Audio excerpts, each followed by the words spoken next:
Australia, जिसकी population 26 million है, यानी दुनिया का छठा सबसे बड़ा देश, जिसकी जनसंख्या सिर्फ 2.5 करोड़ है। इस कारण ऑस्ट्रेलिया की पॉपुलेशन डेंसिटी 3 पीपल पर स्क्वायर किलोमीटर की है। ऐसा अजीबोगरीब पॉपुलेशन डेंसिटी हमें केवल ऑस्ट्रेलिया में ही देखने को मिलता है। अगर हम ऑस्ट्रेलिया की पॉपुलेशन का कंपैरिजन कैलिफोर्निया से करते हैं तो उसकी पॉपुलेशन करीब 40 मिलियन है, यानी ऑस्ट्रेलिया से ज़्यादा पॉपुलेशन तो कैलिफोर्निया की है, जबकि कैलिफोर्निया ऑस्ट्रेलिया के मुकाबले बहुत छोटा है। इसके अलावा आपको जानकर हैरानी होगी कि ऑस्ट्रेलिया की 90% पॉपुलेशन सिर्फ 0.23% हिस्से में रहती है और बाकी ऑस्ट्रेलिया की 10% पॉपुलेशन पूरे ऑस्ट्रेलिया में रहती है। वहीं ऑस्ट्रेलिया की 90% पॉपुलेशन है वो ऑस्ट्रेलिया के पूर्वी साइड में रहती है।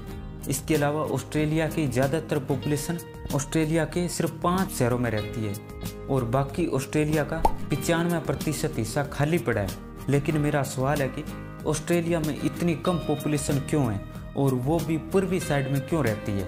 आखिर क्या कारण है कि ऑस्ट्रेलिया का 95% हिस्सा खाली पड़ा है? ऑस्ट्रेलिया साउथ गोलार्ध में एक देश है जो दुनिया का सबसे बड़ा द्वीप है और दुनिया का सबसे छोटा कॉन्टिनेंट भी है। यानी इस दुनिया में ऑस्ट्रेलिया ही ऐसी जगह है जिसे एक साथ एक महाद्वीप, एक देश और एक द्वीप माना जाता है।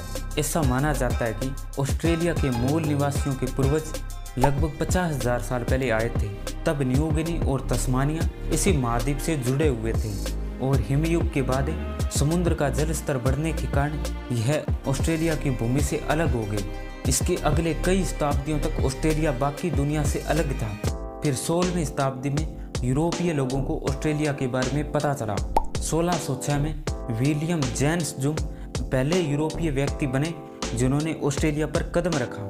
इन्होंने ऑस्ट्रेलिया के केप यार्क प्रायद्वीप के पश्चिम तट की खोज की और ऑस्ट्रेलिया के मूल निवासियों के साथ संपर्क करने की कोशिश की, जिसमें इनकी मूल निवासियों के साथ झड़प हुई, जिसमें कई लोग मारे गए।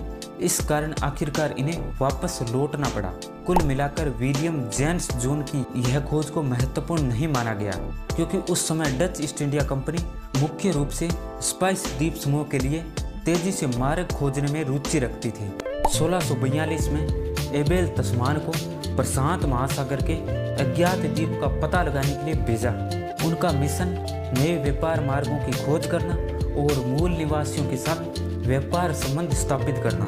24 नवंबर 1642 को तस्मान ने ऑस्ट्रेलिया को देखा और उसका नाम वैन डायमंड्स लैंड रखा। बाद में इनका इरादा उत्तर दिशा में बढ़ने का था, लेकिन पूर्वी दिशा में चले गए। इस अभियान में तस्मान को कठिन यात्रा का सामना करना पड़ा।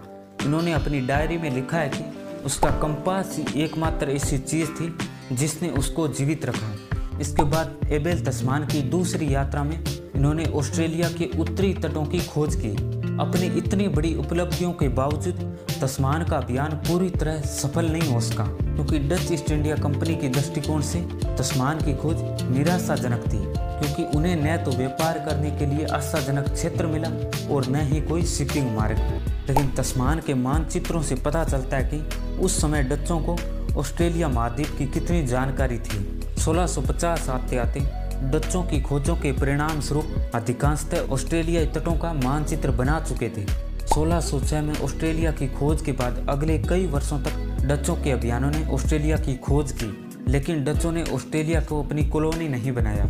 जेम्स कुक ने ऑस्ट्रेलिया की पूर्वी हिस्सों की खोज की, जिसे न्यू साउथ वेल्स नाम दिया गया। 1788 में सिडनी को एक उपनिवेश के रूप में बसाया गया और इसके बाद यूरोपीय लोग ऑस्ट्रेलिया में आकर बसने लगे।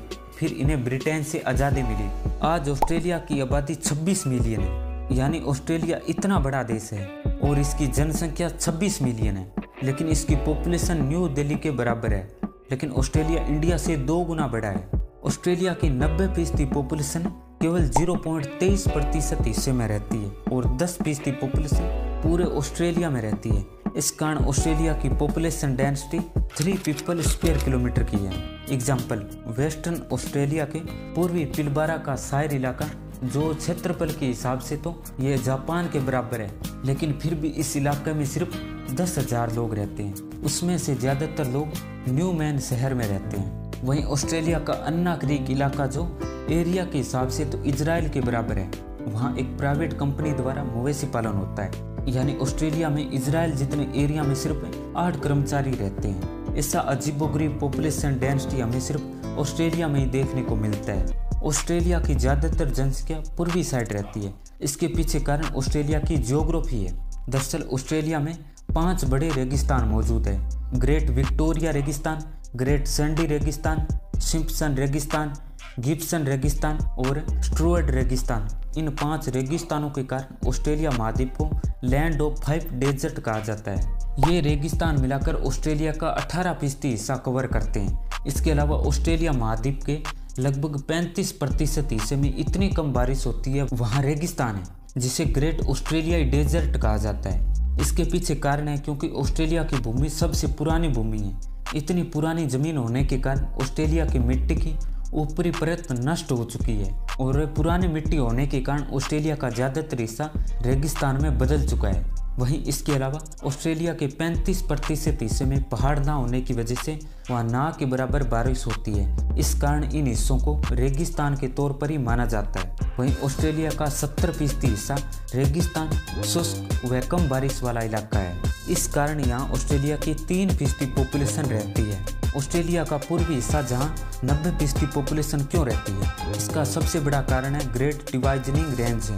दरअसल ऑस्ट्रेलिया में प्रशांत महासागर की तरफ से आने वाली हवाओं को ग्रेट डिवाइजनिंग रेंज की वजह से ऑस्ट्रेलिया की पूर्वी साइड में जमकर बारिश होती है। इस कारण ऑस्ट्रेलिया की ज़्यादातर जनसंख्या पूर्वी साइड रहती है। वहीं ऑस्ट्रेलिया में कृषि योग्य भूमि जो ऑस्ट्रेलिया की पूर्वी साइड है, जहां ऑस्ट्रेलिया के 90% पॉपुलेशन रहती है। वहीं ऑस्ट्रेलिया में जलवायु परिवर्तन होने के कारण ऑस्ट्रेलियाई लोग पूर्वी साइड में बस रहे हैं। इसके अलावा ऑस्ट्रेलिया के ग्रामीण इलाकों से लोग रोजगार के लिए शहरों में आकर बस रहे हैं। वहीं जब यूरोपीय लोगों ने ऑस्ट्रेलिया की खोज की, तब यूरोपीय लोग भी समुद्र के पास ही शहरों में बस गए और धीरे धीरे समुद्रों के पास ही बड़े बड़े शहर और आबादी दोनों बढ़ने लगी। इस कारण आज ऑस्ट्रेलिया के 5 बड़े शहरों में ऑस्ट्रेलिया की 85% पॉपुलेशन रहती है। यानी ऑस्ट्रेलिया के 90% पॉपुलेशन 0.33% हिस्से में रहती है और बाकी ऑस्ट्रेलिया का 95% हिस्सा खाली पड़ा है।